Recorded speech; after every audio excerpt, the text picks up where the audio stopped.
El volante giraba inútilmente en mis manos mientras mi coche se lanzaba directo contra el roble, con los frenos completamente muertos. Y en ese momento aterrador, supe que mi propia hija acababa de intentar matarme. El impacto me lanzó hacia adelante, la bolsa de aire explotó en mi cara como una cruel bofetada del destino mismo. Cuando el mundo dejó de girar, me quedé sentada ahí, sangrando de la frente, pensando no en mis heridas, sino en la conversación que había tenido con Rachel apenas 12 horas antes. Debería empezar desde el principio, aunque ese principio ya me parece que ocurrió hace una vida entera.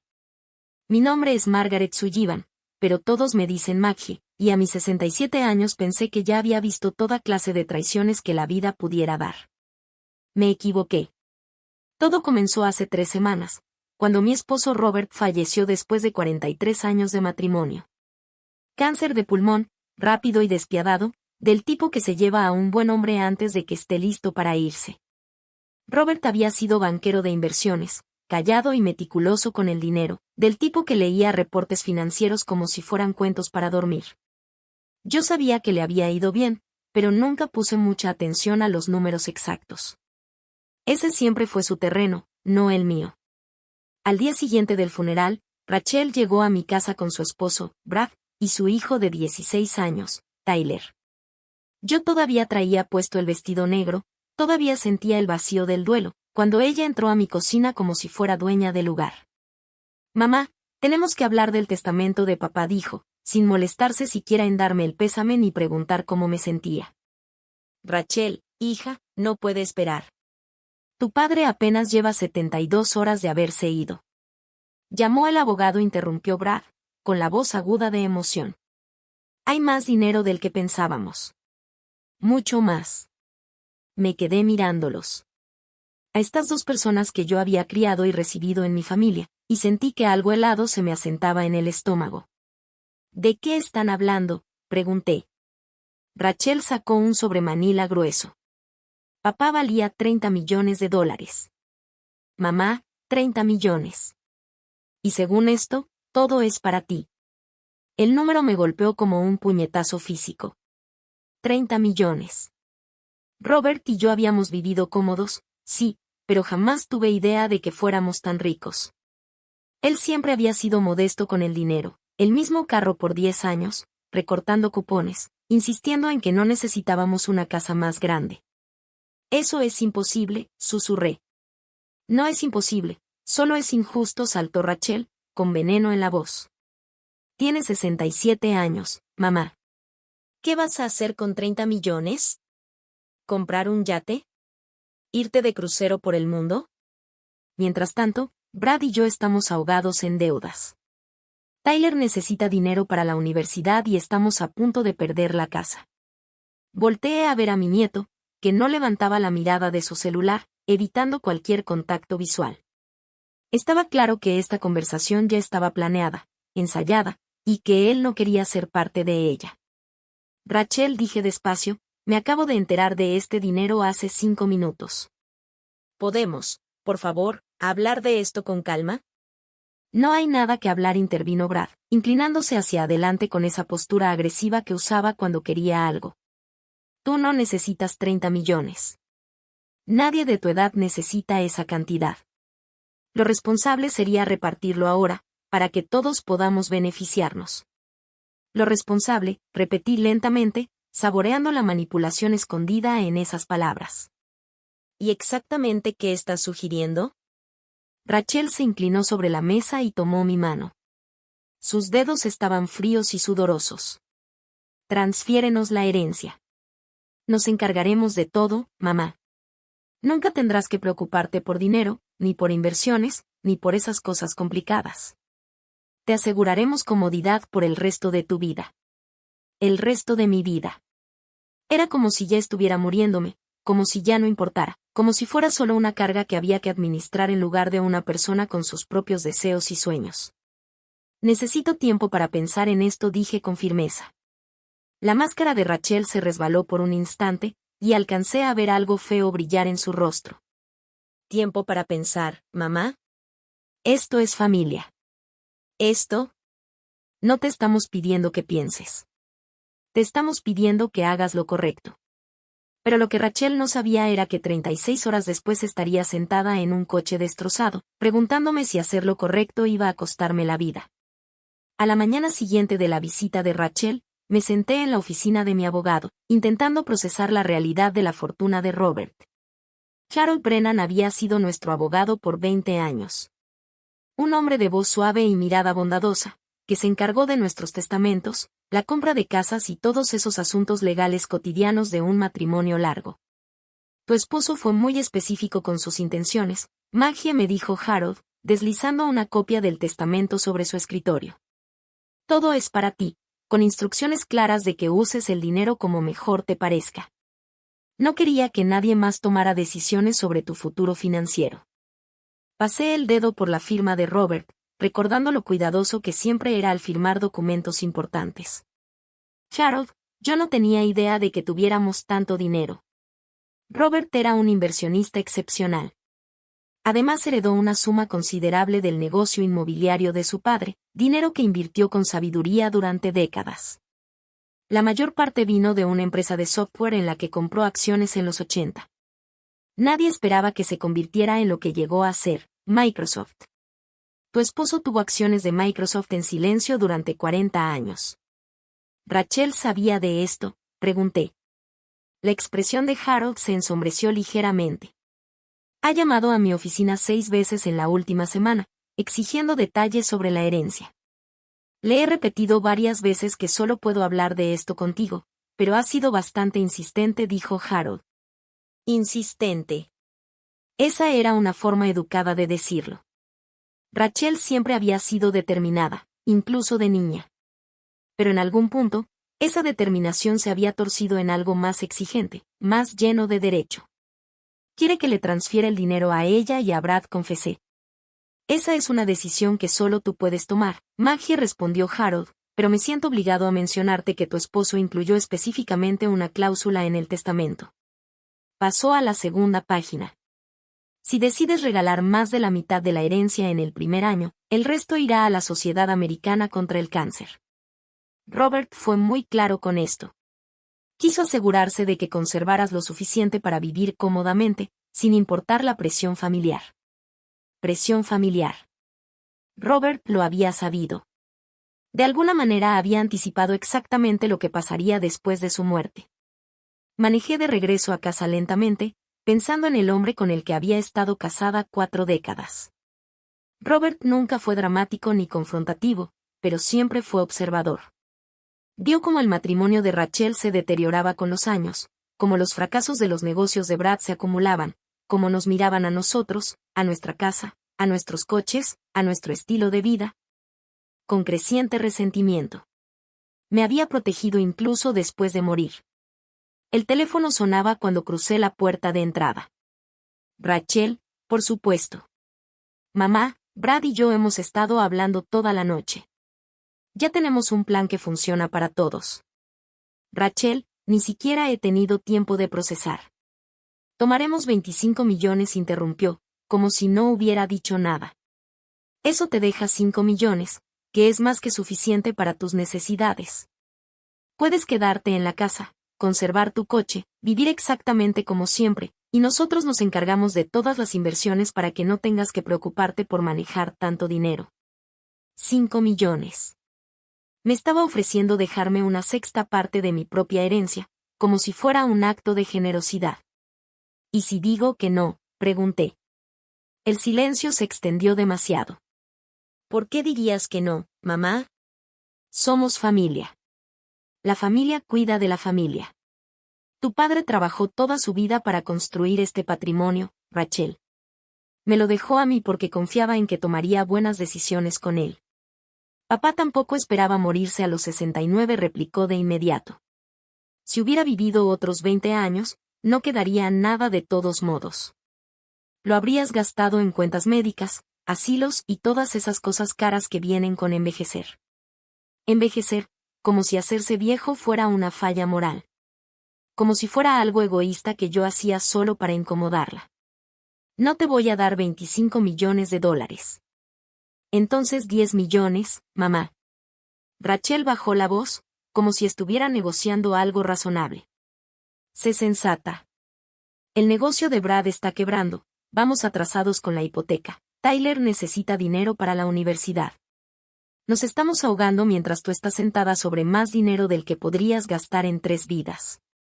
Dije que no. El silencio esta vez se sintió distinto, más frío. Estás cometiendo un error, mamá.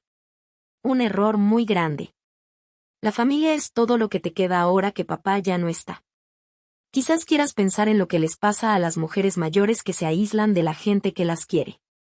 Colgó antes de que pudiera responder, pero sus palabras me retumbaron en la cabeza por horas. Mujeres mayores que se aíslan. Sonaba casi como una amenaza, pero me repetí que estaba siendo paranoica.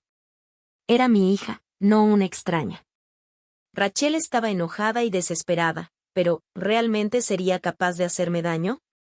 3 días después dejé mi posición más que clara. Rachel y Brad vinieron a lo que llamaron una reunión familiar, aunque se sintió más como una intervención diseñada para desgastar mi resistencia. Mamá, ya hablamos de esto con Tyler, empezó Rachel, usando a mi nieto como palanca emocional. Está preocupado por ti, viviendo sola en esta casa tan grande con todo este dinero. ¿Qué pasa si alguien entra a robar? ¿Qué pasa si te pasa algo? A tu edad, un simple accidente podría ser fatal, añadió Brad. Mi edad, otra vez. No paraban de hablar de mis 67 años como si ya estuviera decrépita, incompetente, a medio camino de la tumba. Les agradezco su preocupación, dije con ironía, pero soy perfectamente capaz de cuidarme sola. ¿De veras, mamá? Rachel se inclinó hacia adelante, con ese tono condescendiente que usaba cuando quería sonar razonable. ¿Cuándo fue la última vez que revisaste una chequera? ¿Siquiera sabes cómo entrar a las cuentas de inversión de papá? Este tipo de dinero necesita administración profesional. No es algo que puedas simplemente improvisar. Tuve un negocio de contabilidad durante 15 años antes de casarme con tu padre, le recordé. Creo que puedo manejar mis propias finanzas. Eso fue hace 30 años. Las cosas han cambiado. Ahora todo está en línea, todo es complicado. Vas a cometer errores, perder dinero, dejar que te engañen asesores financieros que ven a una viuda anciana como un blanco fácil. Viuda anciana. Otra frase encantadora, diseñada para hacerme sentir indefensa. La respuesta sigue siendo no, dije con firmeza. La compostura de Brad por fin se resquebrajó. Esto es ridículo. Estás siendo egoísta y terca, y lo vas a lamentar. ¿Perdón? Lo oíste bien. Estás actuando como una niña mimada que no quiere compartir sus juguetes. Ese dinero podría cambiar nuestras vidas, asegurar el futuro de Tyler, resolver todos nuestros problemas. Pero en lugar de eso, prefieres guardarlo como una avara. Me levanté, mi temperamento por fin superando mi sorpresa. Lárguense de mi casa. Mamá, espera, intentó interceder Rachel, pero yo ya había terminado de ser amable. Fuera. Los dos. Y no regresen hasta que estén listos para tratarme con el respeto que merezco. Se fueron en una furia de portazos y llantas rechinando. Me quedé de pie en la ventana de la sala, mirando cómo su coche desaparecía al final de mi calle, con una mezcla de alivio y tristeza. Alivio, porque por fin me había defendido. Tristeza, porque acababa de romper lazos con mi única hija. Pero había tomado la decisión correcta. Robert me había dejado ese dinero a mí, no a Rachel ni a Brad. Si querían seguridad financiera, podían trabajar por ella igual que Robert y yo lo hicimos. A la mañana siguiente, desperté y descubrí que no estaba mi periódico en la entrada. Algo pequeño, pero extraño. Llevaba 12 años recibiendo el mismo diario, y nunca había llegado tarde ni se había perdido. Al día siguiente, mi buzón apareció tirado en el suelo. El cartero dijo que parecía como si alguien le hubiera pegado al buzón con un bate de béisbol, aunque nadie había visto nada. El jueves, al volver del supermercado, encontré mis botes de basura tirados por todo el jardín. Había basura regada por todas partes, como si alguien los hubiera pateado a propósito. Incidentes pequeños, vandalismo barato, de ese que podrían hacer unos adolescentes por una apuesta. Pero el momento se sentía distinto, como algo planeado, calculado para hacerme sentir insegura en mi propia casa. No llamé a Rachel para quejarme. Tampoco llamé a la policía, aunque probablemente debía hacerlo. En lugar de eso, recogí el tiradero y me repetí que estaba imaginando patrones donde no había ninguno. Pero el viernes en la mañana, cuando intenté encender mi coche y el motor hizo un ruido áspero que nunca antes había hecho, por fin admití lo que había estado evitando pensar. Alguien me estaba mandando un mensaje, y quería que entendiera exactamente lo vulnerable que era. Viviendo sola en una casa grande, con $30 millones y nada de protección, más que las cerraduras de mis puertas. La pregunta era, ¿hasta dónde estaban dispuestos a llegar para dejar claro su punto? Estaba a punto de averiguarlo. El sábado en la mañana tenía una cita con mi asesor financiero en el centro. Nada complicado, un recorrido de 20 minutos por vecindarios familiares para hablar sobre cómo invertir responsablemente la herencia de Robert. Había hecho ese trayecto decenas de veces a lo largo de los años, siempre confiando en mi Honda Civic, tan confiable. Debí haber sospechado cuando el pedal del freno se sintió esponjoso al echarme en reversa de la cochera. Pero estaba distraída, pensando en la reunión, repasando mentalmente preguntas sobre fondos de inversión y planes de retiro. La mañana estaba fresca y clara, de esas de octubre que suelen animarme. La primera señal real de problema apareció cuando llegué a la señal de alto al final de mi calle. Pisé el freno y el pedal se fue hasta la mitad del piso antes de que el coche redujera la velocidad con desgano. Extraño, sí, pero no lo suficientemente alarmante como para regresar. Me dije a mí misma que seguramente era solo condensación de la mañana en las pastillas de freno, algo que se resolvería después de unas cuantas paradas más. Pero para cuando llegué a la avenida principal, ya sabía que estaba en serios problemas. El pedal se iba hasta el fondo y el coche apenas reducía la velocidad. Mi corazón empezó a latir desbocado mientras bombeaba los frenos frenéticamente, sintiendo nada más que resistencia vacía. Iba a 70 km/h en una calle transitada y no tenía manera de detenerme. El semáforo de la intersección estaba en rojo. Los autos cruzaban desde ambas direcciones y yo me acercaba demasiado rápido, sin poder frenar. Toqué el claxon con fuerza y me lancé al carril de vuelta a la izquierda, esquivando por centímetros a un sedán azul. El conductor me tocó la bocina furioso, sin tener idea de que acababa de presenciar un intento de asesinato. Porque para ese momento yo ya estaba segura de lo que pasaba. La línea de frenos no había fallado sola. Alguien la había cortado. Alguien había saboteado mi coche. Alguien me había mandado esa mañana esperando que muriera en un choque envuelta en llamas que parecería nada más un trágico accidente. Entonces vi el roble. Apareció al subir la colina, enorme, seguramente con más de 100 años, erguido en un pequeño parque a la derecha de la carretera.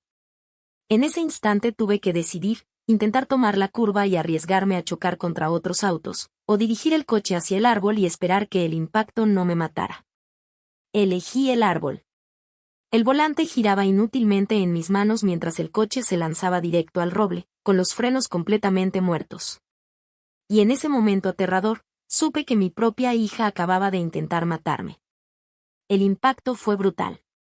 La bolsa de aire explotó en mi cara como un puñetazo, y el sonido del metal doblándose llenó el aire.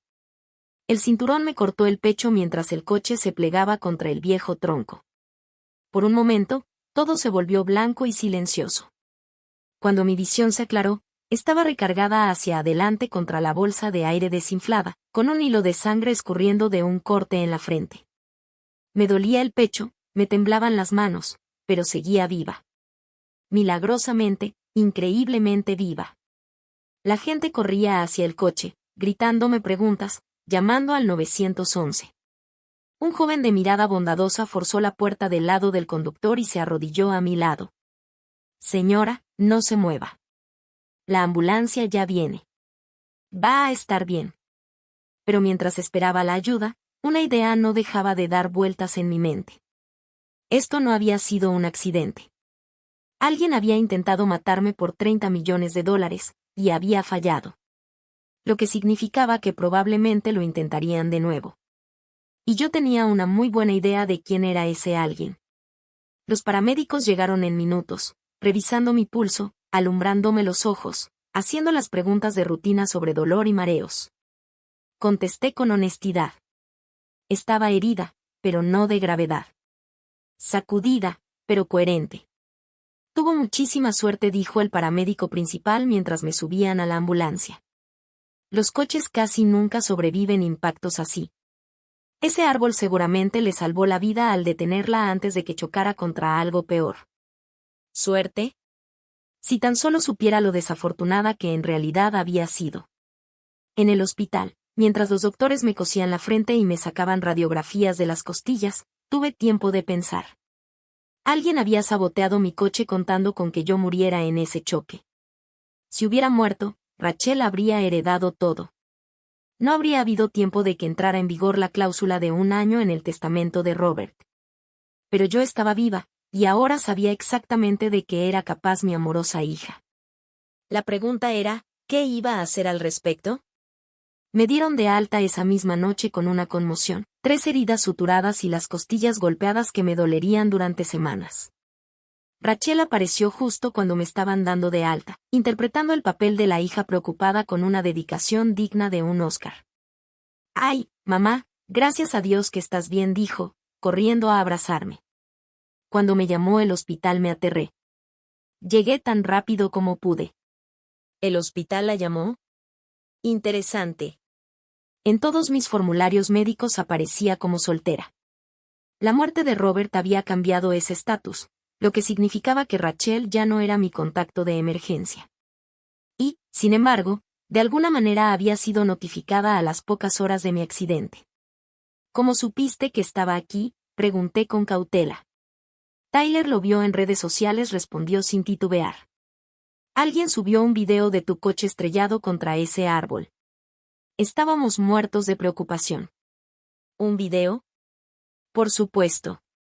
En el mundo de hoy, toda tragedia se convierte en entretenimiento para desconocidos con teléfonos inteligentes. Lo importante es que estás a salvo, dijo Brad, apareciendo junto a ella con un ramo de flores que parecía salido de la tiendita del hospital. Aunque esto realmente nos hace pensar en lo que platicamos el otro día. No te estás haciendo más joven, Maggie, y accidentes como este se van a volver más comunes. ¿Más comunes? Como si una falla en los frenos fuera consecuencia natural del envejecimiento, y no de un sabotaje deliberado. El oficial de policía había dicho que parecía una falla de frenos. Rachel continuó.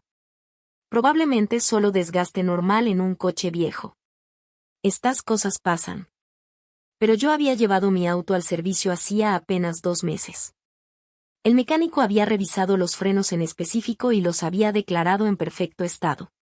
Las líneas de freno no se rompen solas en un vehículo bien mantenido. Supongo que vas a querer quedarte con nosotros mientras te recuperas, dijo Rachel con voz dulce. No deberías estar sola ahora, no con una conmoción. ¿Qué tal si te caes? ¿Qué tal si algo pasa en la noche? La oferta sonaba generosa, cariñosa, justo lo que una hija amorosa debería sugerir.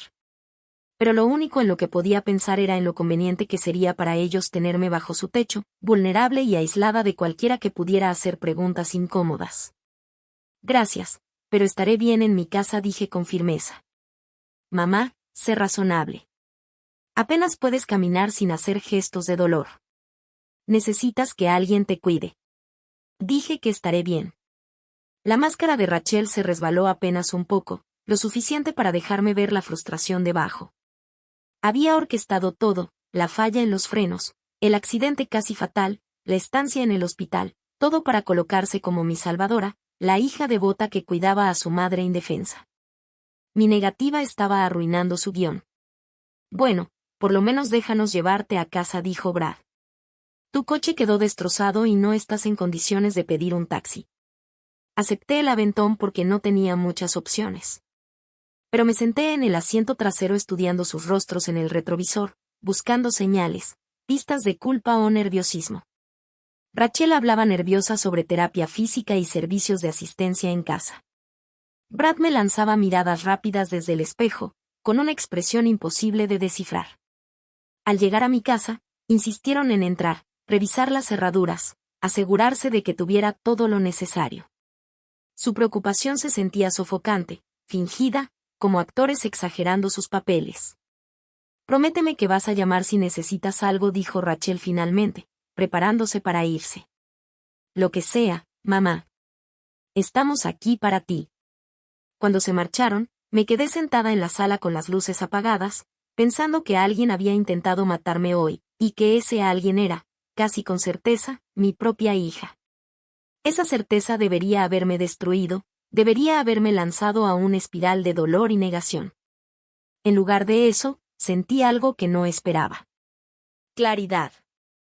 Si Rachel estaba dispuesta a cometer un asesinato por $30 millones, no iba a detenerse solo porque el primer intento había fallado. Iba a intentarlo de nuevo, probablemente muy pronto, y la siguiente vez podría tener éxito, a menos que yo la detuviera primero. Pero para detenerla necesitaba pruebas. Algo más sólido que sospechas y coincidencias. Necesitaba evidencia que pudiera sostenerse en un tribunal. Evidencia que la desenmascarara por lo que realmente era. El lunes por la mañana llamé a una compañía de seguridad y mandé instalar cámaras en toda mi casa. Pequeñas cámaras inalámbricas capaces de grabar todo y subir el material a un servidor en la nube. La técnica, una joven llamada Sara, fue profesional y discreta. ¿Le preocupa que entren a robar?, preguntó mientras colocaba una cámara cerca de la puerta principal. Me preocupa la gente que podría querer hacerme daño, respondí con honestidad. Se detuvo un momento, estudiando mi rostro lleno de moretones y la frente vendada. Estas cámaras van a grabar absolutamente todo. Se activan con movimiento, son de alta definición y tienen visión nocturna. Si alguien intenta algo, lo vamos a atrapar. Perfecto, dije. Eso es exactamente lo que necesito. Las cámaras llevaban grabando apenas 4 días cuando registraron algo que me heló la sangre. Estaba revisando las grabaciones en mi laptop, adelantando entre horas de cuartos vacíos y rutinas normales, cuando vi movimiento en mi cocina a las 2:17 de la mañana. Rachel tenía una llave de mi casa. Se la había dado años atrás para emergencias. Pero esto no era una emergencia. Esto era reconocimiento. Se movía por mi cocina como un fantasma, abriendo alacenas, revisando mis frascos de medicinas, examinando lo que había en el refrigerador. No robaba nada, solo reunía información. Después de 10 minutos pasó a mi despacho, donde fotografió con su celular los documentos que tenía en el escritorio. Pero lo más escalofriante llegó cuando entró a mi recámara, donde yo dormía a apenas 5 metros de distancia. La cámara infrarroja la captó con total claridad mientras me observaba por casi un minuto, con una expresión fría y calculadora. Me estudiaba como si fuera un problema que necesitaba resolver. Después se fue tan silenciosamente como había llegado. La grabación de la noche siguiente fue todavía peor. Esta vez Brad estaba con ella.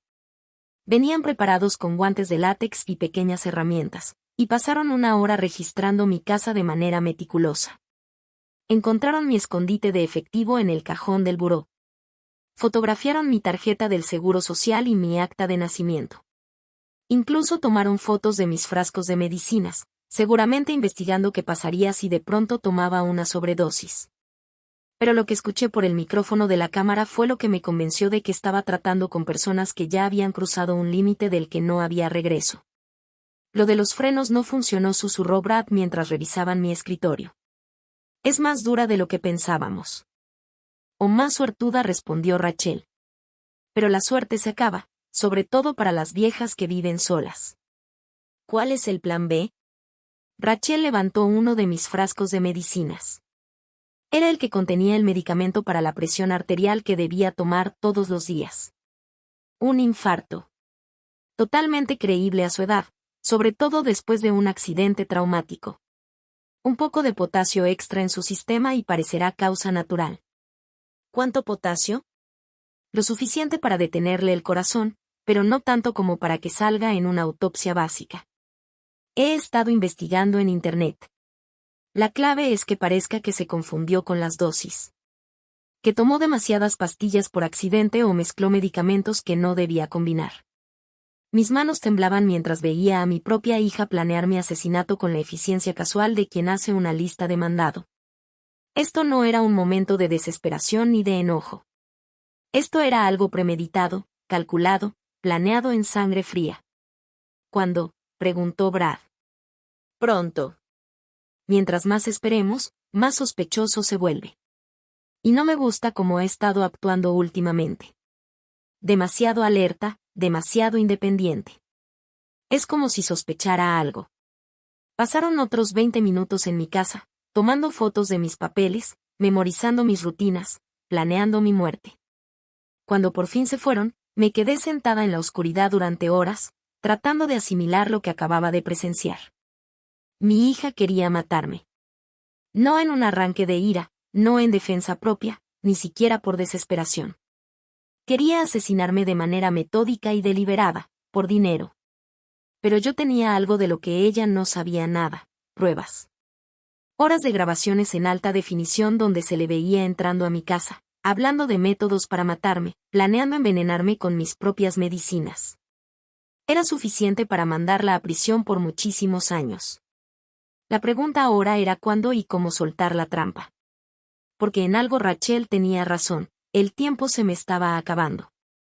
Si esperaba demasiado, quizá no sobreviviría para ver la justicia cumplirse. Pero en estas últimas semanas había aprendido algo muy importante sobre mí misma. Era más fuerte de lo que cualquiera creía, más fuerte de lo que Rachel esperaba, más fuerte de lo que Brad imaginaba. Y quizá más fuerte de lo que yo misma había pensado. Ya había sobrevivido a un intento de asesinato. Ahora tenía que asegurarme de que no hubiera un segundo. La cazadora estaba a punto de convertirse en la presa, y mi querida hija estaba por llevarse la sorpresa de su vida. A la mañana siguiente llamé a la detective María Santos, de la oficina del sheriff del condado. La había conocido 2 años antes, cuando hubo una ola de robos en el vecindario, y me había impresionado su minuciosidad y su inteligencia. Si alguien podía ayudarme a navegar esta pesadilla, era ella. Señora Sullivan, la recuerdo, dijo cuando me identifiqué. ¿En qué puedo ayudarla hoy? Necesito reportar una conspiración para cometer un asesinato, respondí, con la voz más firme de lo que realmente sentía. Mi hija y su esposo están planeando matarme por mi herencia. Hubo una breve pausa. Señora, esas son acusaciones muy serias. ¿Puede venir a presentar un reporte formal? Tengo pruebas en video, insistí. Varias grabaciones de ellos entrando a mi casa, discutiendo métodos para matarme y planeando envenenarme con mi propia medicina. El silencio esta vez fue más largo. Señora Sullivan, necesito que venga de inmediato y traiga esas grabaciones con usted. 1 hora después, estaba sentada en la oficina de la detective Santos, observando cómo su rostro cambiaba mientras revisaba las imágenes en mi computadora. Su expresión se oscurecía minuto a minuto, y para cuando vio la sesión nocturna de Rachel y Brad planeando mi muerte, prácticamente irradiaba furia. Esto es increíble, murmuró, pausando el video en un momento especialmente incriminatorio, justo cuando Rachel explicaba cuánta cantidad de potasio bastaría para provocar un infarto mortal. Su propia hija. Lo sé, es difícil de creer. Oh, yo sí lo creo, me interrumpió la detective Santos. Llevo 15 años en este trabajo, señora Sullivan. He visto hijos matar a sus padres por mucho menos que $30 millones. Lo que no puedo creer es lo casual que lo discuten, como si estuvieran planeando una cena. Se recargó en su silla, estudiándome con atención. La pregunta es, ¿qué quiere hacer al respecto? Tenemos suficiente evidencia para arrestarlos a ambos por conspiración. Pero si actuamos demasiado rápido, podrían alegar que todo era solo plática, que nunca pensaban llevarlo a cabo. ¿Qué está sugiriendo? Que los dejemos intentar, dijo, con la mirada dura como el pedernal. Montaremos vigilancia. La vamos a equipar con micrófonos ocultos y dejaremos que hagan su movimiento. Cuando intenten envenenarla, los tendremos con las manos en la masa por intento de homicidio. La idea de ponerme deliberadamente en peligro, de permitir que Rachel creyera que lograba matarme, me revolvió el estómago. Pero la detective Santos tenía razón. Conspirar para asesinar era una cosa, el intento de asesinato traía una condena mucho más larga. ¿Y cómo me van a mantener a salvo mientras intentan matarme?, pregunté. Tendremos oficiales alrededor de su casa, personal médico listo y usted llevará un micrófono que será monitoreado constantemente. En cuanto hagan su movimiento, intervendremos. Pensé en Robert, en la vida que habíamos construido juntos, en la hija que había criado y que ahora planeaba mi muerte. Él hubiera querido justicia. Él hubiera querido que Rachel enfrentara las consecuencias de sus decisiones. Está bien, dije al fin. Hagámoslo. La detective Santos esbozó una sonrisa sombría. Bien, porque le diré algo, señora Sullivan, gente como su hija no se detiene, hasta que alguien los detiene. Esta podría ser su única oportunidad de asegurarse de vivir para disfrutar la herencia que su esposo le dejó. Pasamos las siguientes 2 horas planeando la operación. Yo seguiría con mi rutina normal, como si no sospechara nada. Cuando Rachel y Brad hicieran su movimiento, yo llevaría un micrófono y fingiría ser su víctima. La policía estaría vigilando todo, lista para intervenir en cuanto mi vida estuviera en verdadero peligro. Una cosa más, añadió la detective Santos mientras yo me preparaba para irme. Pase lo que pase, no intente hacerse la heroína. Estas personas ya demostraron que son capaces de matar. Si algo sale mal, si siente que está en peligro real, diga la palabra clave mariposa y entraremos de inmediato. Mariposa. Una palabra tan delicada para una situación tan mortal. Pero mientras conducía de regreso a casa, sentí algo que no había experimentado desde la muerte de Robert, un propósito. Rachel creía que estaba cazando a una anciana indefensa. Ella no tenía idea de que estaba caminando directo a una trampa que iba a destruir su vida tan a fondo como ella había intentado destruir la mía. Que empiecen los juegos, dijo Rachel la noche siguiente, con una voz dulce como miel, cargada de falsa preocupación. Mamá, he estado pensando en lo de tu accidente de auto. Todavía estás recuperándote y me siento fatal por no haber sido más solidaria.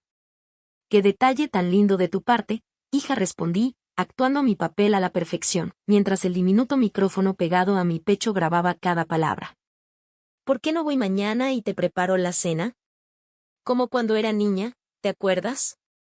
Podríamos pasar un buen rato juntas. Solo nosotras dos. Solo nosotras dos. Perfecto para un asesinato. En otras palabras, suena maravilloso, Rachel. Me encantaría. Genial. Paso como a las 6. Llevaré las cosas y te voy a preparar tu platillo favorito. Ese guiso de pollo que me hacías cuando estaba enferma. La ironía era casi demasiado.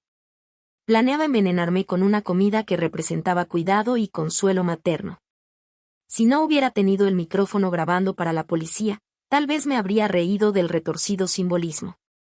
El día siguiente avanzó con una lentitud desesperante. Alcanzaba a ver los autos sin marcas estratégicamente estacionados en mi vecindario, y sabía que la detective Santos estaba monitoreando mi micrófono desde una camioneta a 3 cuadras de distancia. Personal médico esperaba en el hospital local, listos para hacerme un lavado de estómago o dar cualquier atención de emergencia que hiciera falta. Rachel llegó puntualmente a las 6 en punto, cargando bolsas del supermercado y con la sonrisa más brillante que le había visto en semanas. Parecía una mujer sin preocupaciones, no alguien que planeaba cometer un asesinato antes del postre. «Te ves cansada», mamá dijo, besándome la mejilla con unos labios que se sentían fríos contra mi piel. ¿Has podido dormir bien desde el accidente? La verdad no mucho, admití, y era cierto. No dejo de pensar en lo que pudo haber pasado si no hubiera traído puesto el cinturón de seguridad. Bueno, ahora estás a salvo. Eso es lo que importa. Se metió a la cocina con toda naturalidad, sacando los ingredientes con la eficiencia de alguien que había planeado esta comida con mucho cuidado. ¿Por qué no te relajas en la sala mientras cocino? Quiero consentirte esta noche. Me acomodé en mi sillón favorito, observando por la puerta de la cocina cómo Rachel preparaba lo que tenía la intención de que fuera mi última cena. Se movía con seguridad, sazonando el pollo, picando verduras, hirviendo pasta. Todo parecía normal, doméstico, lleno de cariño, hasta que creyó que yo no la estaba mirando. La vi de reojo. Rachel abrió su bolso y sacó un frasco pequeño de medicamento con receta. Volteó hacia la sala para asegurarse de que yo estaba distraída con la televisión y enseguida sacudió varias pastillas en la palma de su mano. Con movimientos ensayados, las trituró con el lado plano de un cuchillo y mezcló el polvo con el guiso. Suplementos de potasio, tal como había comentado con Brad en la grabación de vigilancia. La cena está casi lista, gritó alegremente, como si no acabara de sazonar mi comida con suficiente medicamento para detener mi corazón. Me temblaban las manos, pero me obligué a mantener la calma. El micrófono lo estaba grabando todo. La policía escuchaba. Solo tenía que sobrevivir la siguiente hora sin comer lo suficiente de aquel guiso envenenado para matarme. Rachel me sirvió un plato rebosante de pollo, pasta y verduras. Se veía delicioso, perfectamente normal, justo como la comida reconfortante que me había prometido. Ella se sentó en la silla frente a mí con su propio plato, en el que noté había mucha menos comida que en el mío. Se ve delicioso, cariño, dije, tomando un pequeño bocado con el tenedor y llevándolo hacia mi boca. Lo hice con amor extra, respondió ella, mirándome con atención. Amor extra, potasio extra. Al parecer, lo mismo en la mente retorcida de Rachel. Fingí comer, moviendo la comida en el plato, tomando mordidas diminutas y masticando con cuidado para después escupirlas en la servilleta cuando no me veía. Era un baile delicado, aparentar que consumía la cena mientras en realidad evitaba el veneno. Después de 20 minutos, Rachel empezó a verse preocupada. No estás comiendo mucho, mamá. ¿Pasa algo con el guiso? Está delicioso, hija. Supongo que no tenía tanta hambre como pensé. Pero necesitas recuperar fuerzas, sobre todo después del accidente. Mira, déjame calentártelo. A veces la comida sabe mejor bien caliente. Se llevó mi plato a la cocina y escuché el microondas encenderse. Cuando regresó, el guiso estaba humeante y le había agregado otra porción. Así debe saber mucho mejor. Esta vez no me dejó sola. Se sentó justo frente a mí, observando cada bocado, animándome a comer más, comentando que ya me veía mucho mejor. Su atención era sofocante, casi maternal, y al mismo tiempo absolutamente aterradora. Logré comerme apenas un cuarto del platillo envenenado, suficiente para enfermarme, pero esperaba que no tanto como para matarme antes de que los efectos empezaran a notarse. Mi corazón comenzó a acelerarse, mi visión se volvió borrosa y mis manos temblaban sin control. «Mamá, ¿estás bien?», preguntó Rachel, aunque en su voz había emoción, no preocupación. «Me siento rara», dije, y ya no era una actuación. Mareada, como si el corazón me latiera demasiado rápido. «Tal vez deberías recostarte», sugirió, levantándose de inmediato. «Ven, te ayudo a ir a la recámara». Pero en lugar de ayudarme, dio un paso atrás y me observó mientras yo luchaba por ponerme de pie con unas piernas cada vez más inestables.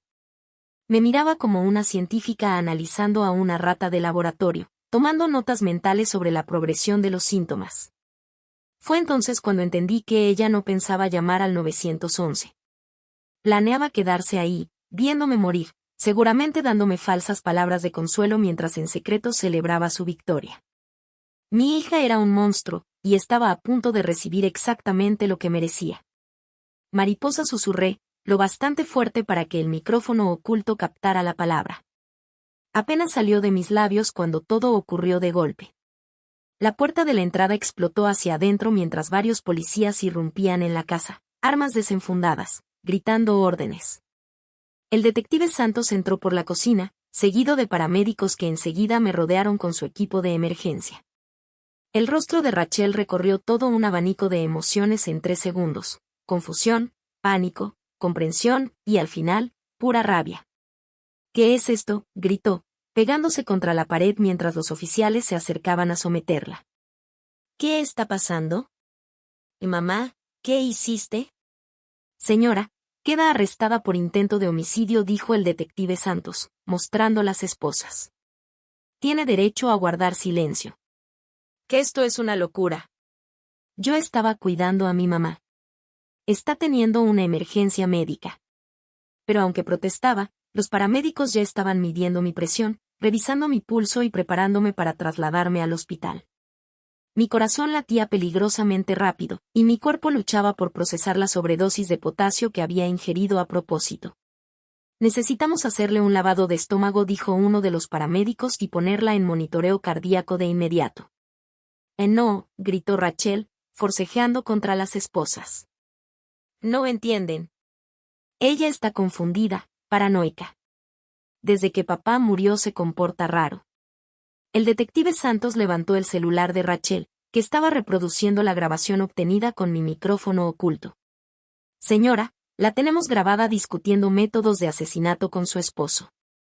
Tenemos video de ti entrando a escondidas a la casa de tu mamá varias veces, y acabamos de verte en cámara envenenando su comida con pastillas de potasio trituradas, dijo el detective. La pelea se apagó en Rachel de inmediato. Se dejó caer contra la pared, con la cara pálida y sin expresión, paralizada por el shock. ¿Cuánto tiempo llevan vigilándome?, preguntó en voz baja. El suficiente, respondí yo, con una voz más firme de lo que en verdad me sentía. El suficiente para ver exactamente qué clase de persona eres. Mientras los paramédicos me subían a la camilla, alcancé la mirada de Rachel por última vez. Tu padre estaría avergonzado de ti, le dije. Él te quería tanto, y así es como honra su memoria. ¿Tratando de asesinar a la mujer que él dedicó su vida a proteger? Rachel comenzó a llorar entonces. No eran lágrimas de arrepentimiento, sino de rabia y frustración. Lloraba porque la habían atrapado, no porque lamentara lo que intentó hacer. No entiendes, sollozó mientras los oficiales le escoltaban hacia la puerta. No entiendes lo que es verte sentada sobre todo ese dinero mientras nosotros batallamos. No era justo. No estaba bien. El asesinato nunca está bien, dijo con firmeza el detective Santos. Y 30 millones jamás valen más que la vida de tu madre. Habría sido rápido, dijo Rachel, mirándome directo a los ojos. Rápido e indoloro. Eso es más misericordia de la que tú me diste, haciéndome rogar por un dinero que de todos modos me correspondía. La manera tan casual con la que hablaba de mi asesinato, como si estuviera describiendo un trato de negocios, me heló la sangre. Esa ya no era mi hija. Esa era alguien irreconocible. Alguien cuyo amor por el dinero había consumido por completo cualquier amor que alguna vez hubiera tenido por mí. En el hospital, los doctores trabajaron durante 3 horas para estabilizar el ritmo de mi corazón y eliminar el exceso de potasio de mi sistema. Estuve más cerca de la muerte de lo que imaginaba. Tan cerca, que los doctores se sorprendieron de que hubiera sobrevivido sin daño permanente. Tuvo muchísima suerte, me dijo el doctor Peterson mientras me recuperaba en la unidad cardíaca. Unos cuantos bocados más de esa comida y tal vez no hubiéramos podido salvarla. ¿Suerte? Otra vez esa palabra. Pero esta vez yo sabía que no había sido la suerte lo que me salvó, sino la preparación, el valor y la ayuda de gente que valoraba más la justicia que la lealtad familiar. La mañana siguiente, la detective Santos me visitó con novedades sobre el caso de Rachel. Se acomodó en la silla junto a mi cama y me dijo. Ella confesó todo. Lo de los frenos, las entradas forzadas, el envenenamiento. Su esposo Brad intenta decir que lo obligó, pero lo tenemos en video hablando de métodos para matar. Los dos se enfrentan entre 25 años y cadena perpetua. 25 años a cadena perpetua. Mi hija pasaría el resto de su vida en prisión, y ella sola se había puesto en ese lugar por su propia ambición y crueldad. ¿Cómo se siente con eso?, preguntó suavemente la detective Santos. Lo pensé un buen rato antes de responder. Triste, dije al fin. Pero no arrepentida. Ella tomó su decisión y ahora tiene que vivir con las consecuencias. ¿Algún remordimiento sobre cómo manejó todo esto? Solo uno, contesté. Me pesa que me haya tomado tanto tiempo ver quién era realmente. Pero eso ya quedaba atrás. Rachel iría a prisión. Brad enfrentaría sus cargos. Y yo, por fin, era libre de vivir mi vida sin miedo. 30 millones de dólares era mucho dinero. Pero mi vida real, aquella donde podía dormir tranquila sin temer que me mataran en mi propia cama, no tenía precio. El juicio se convirtió en una sensación mediática. Hija intenta asesinar a su madre por herencia de 30 millones apareció como encabezado en periódicos de todo el país, y reporteros acamparon afuera de la corte todos los días durante 3 semanas. Me convertí en una celebridad sin quererlo, la abuela que había logrado burlar a su propia hija asesina con cámaras escondidas y la cooperación de la policía. El abogado defensor de Rachel intentó pintarla como una madre desesperada, llevada al límite por la presión financiera. Habló de los negocios fallidos de Brad, de los gastos de la Universidad de Tyler, del peso aplastante de las deudas que, según él, los había orillado a hacer cosas terribles. Pero la fiscalía presentó horas de grabaciones donde Rachel planeaba mi muerte con una frialdad escalofriante, y mi testimonio sobre los frenos manipulados terminó de sellar su destino. El jurado deliberó exactamente 2 horas antes de regresar con un veredicto de culpabilidad en todos los cargos: conspiración para cometer homicidio, intento de homicidio, allanamiento y poner en peligro a terceros. Brad recibió una sentencia parecida, aunque su cooperación con los fiscales le redujo un poco el tiempo en prisión. Durante todo el juicio, Rachel jamás me miró directamente. Se sentaba en la mesa de los acusados con la espalda recta, usando ropa conservadora que su abogado había escogido para que se viera más digna de lástima. Pero yo podía sentir la rabia saliéndole por los poros, como calor de un horno. Estaba furiosa por haber sido descubierta, no arrepentida de lo que había hecho. Tyler, mi nieto de 16 años, estuvo en la sala el día de la sentencia. Desde que arrestaron a sus padres, había estado viviendo con los papás de Brad, y se veía perdido, confundido y con el corazón roto. Cuando el juez condenó a Rachel a 27 años de prisión, Tyler empezó a llorar en silencio. Después de la audiencia, me acerqué a él en el pasillo. Tyler, cariño, le dije con suavidad, sé que esto es increíblemente difícil para ti. Él levantó la cara, con los ojos rojos que me recordaban dolorosamente a Rachel cuando tenía su edad. Abuela, lo siento. Lo siento mucho por lo que mamá intentó hacerte. No tienes nada de qué disculparte, le respondí con firmeza. Nada de esto fue tu culpa. Pero yo sabía que tenían problemas de dinero. Los escuchaba pelear, por eso susurró. Si yo hubiera dicho algo, tal vez nada habría cambiado, excepto que tú también hubieras estado en peligro, lo interrumpí. Tu mamá tomó sus decisiones, Tyler. Tú no las tomaste por ella. Entonces me abrazó, ese adolescente alto y desgarbado que había perdido a sus 2 padres por la avaricia y la estupidez. Nos quedamos en el pasillo del tribunal abrazados, mientras los reporteros tomaban fotos y sus abuelos paternos esperaban con paciencia cerca de nosotros. ¿Y ahora qué sigue?, me preguntó cuando por fin nos separamos. Ahora te concentras en terminar la prepa y en descubrir qué quieres hacer con tu vida, le dije. Y recuerda que la universidad ya está asegurada. Tu abuelo Robert te dejó un fondo educativo hace años. Eso es independiente de todo lo que pasó con tus papás. Por primera vez desde que empezó el juicio, vi en el rostro de Tyler una chispa de esperanza. ¿De verdad?, preguntó incrédulo. De verdad, cariño. Tu abuelo te quería mucho. Quería asegurarse de que tuvieras oportunidades, pasara lo que pasara. 6 meses después de que terminara el juicio, hice algo que sorprendió a todos, incluso a mí misma. Fundé una organización en nombre de Robert, dedicando $25 millones a apoyar a adultos mayores que estaban siendo explotados financieramente por sus propios familiares. Los 5 millones restantes eran más que suficientes para que yo viviera cómodamente el resto de mi vida. La Fundación Robert Sullivan para la Protección de los Adultos Mayores ofrecía asistencia legal, servicios de consejería y viviendas seguras para ancianos a quienes sus hijos o nietos les robaban, manipulaban o incluso intentaban hacerles daño. Resultó ser un problema mucho más común de lo que yo jamás hubiera imaginado. La detective Santos, que se había convertido en amiga mía durante la investigación, me ayudó a entender la magnitud del problema. El abuso a personas mayores es uno de los crímenes de más rápido crecimiento en Estados Unidos, me explicó una tarde, mientras tomábamos café. Y en alrededor del 60% de los casos, los responsables son familiares. Lo que Rachel te hizo no fue inusual, Maggie. Lo inusual fue que quedara tan bien documentado. La primera clienta de la fundación fue una mujer de 73 años llamada Dorothy, cuyo hijo había estado falsificando su firma en cheques y vaciando poco a poco todos sus ahorros.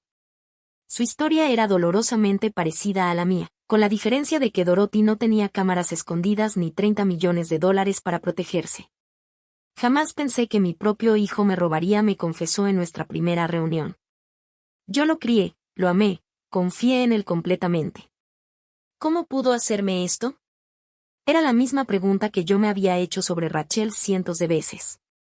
Y siempre llegaba a la misma respuesta. Hay personas que valoran más el dinero que el amor, y el hecho de que sean de tu sangre no te libra de esa crueldad. Pero ayudar a otras víctimas fue sanando algo en mí que ni siquiera sabía que estaba roto. Cada adulto mayor al que apoyábamos, cada familiar al que llevábamos a juicio, cada dólar que lográbamos recuperar, todo se sentía como justicia. Justicia para ellos, para Robert, para mí y para cada padre o madre traicionado por su propio hijo. Tyler se graduó de la preparatoria con honores y entró a la universidad ese otoño, eligiendo la carrera de justicia criminal. Decía que quería trabajar algún día en la aplicación de la ley para ayudar a personas como su abuela, víctimas de quienes más confiaban. Quiero asegurarme de que lo que te pasó a ti no le vuelva a pasar a nadie más, me dijo en su fiesta de graduación.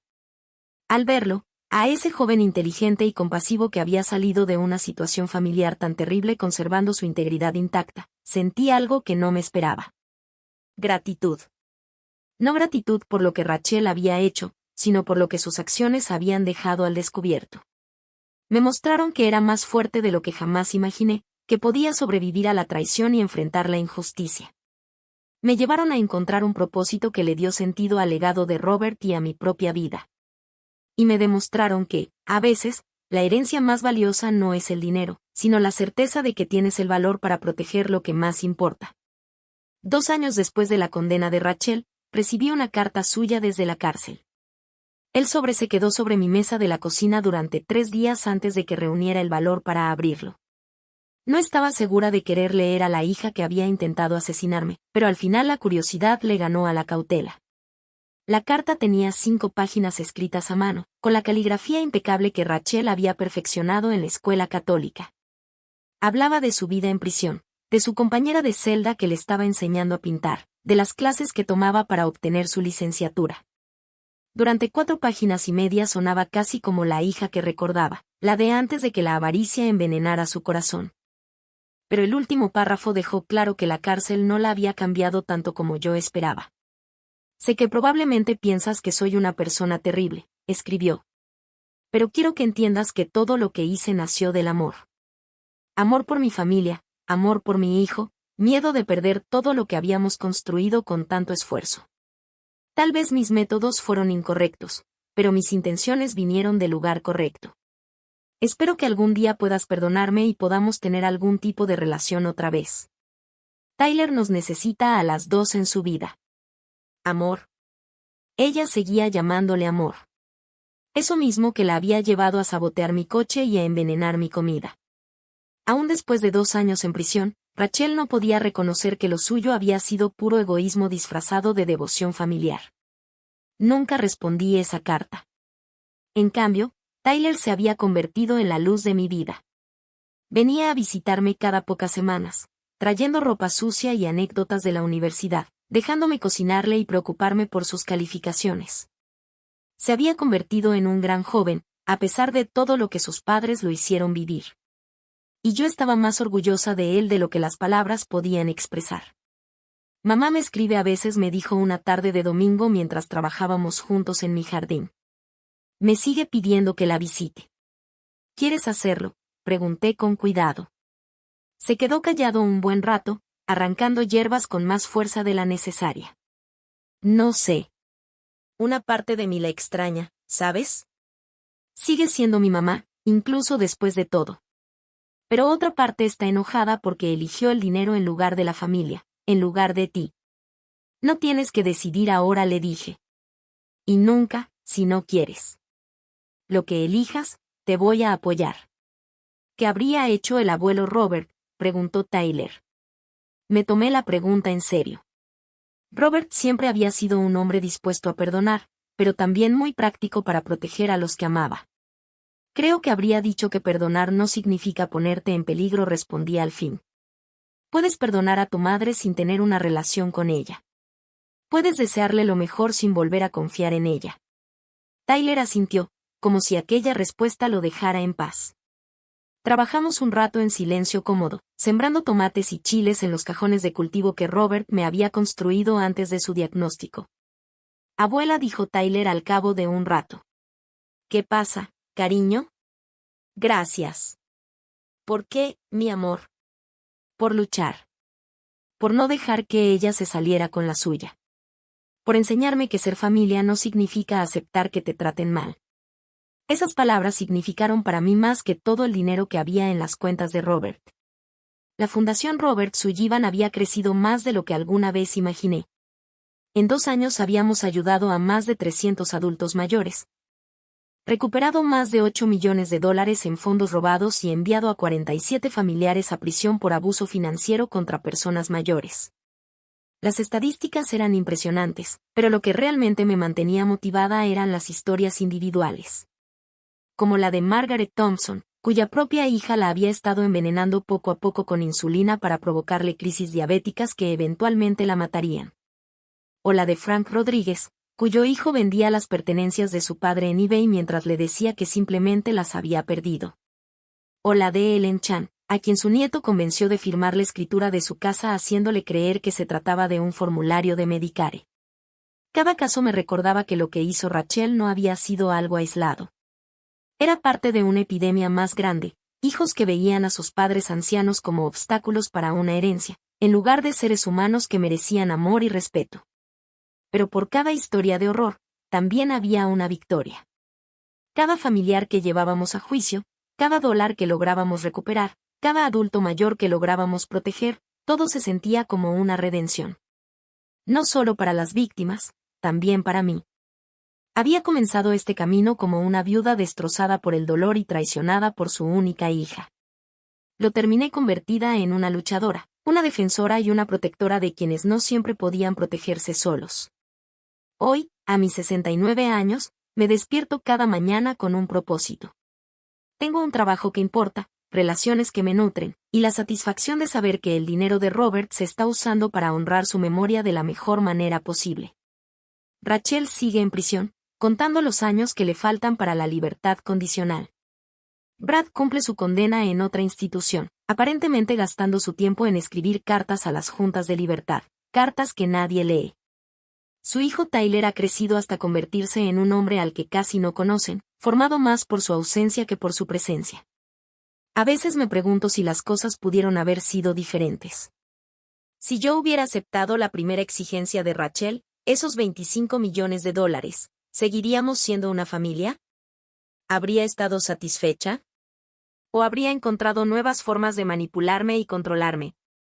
Nunca lo sabré con certeza, pero sospecho que el dinero nunca fue realmente el punto. El dinero solo fue la excusa que Rachel usó para justificar un comportamiento que venía de un lugar mucho más oscuro, un sitio donde el amor era condicional.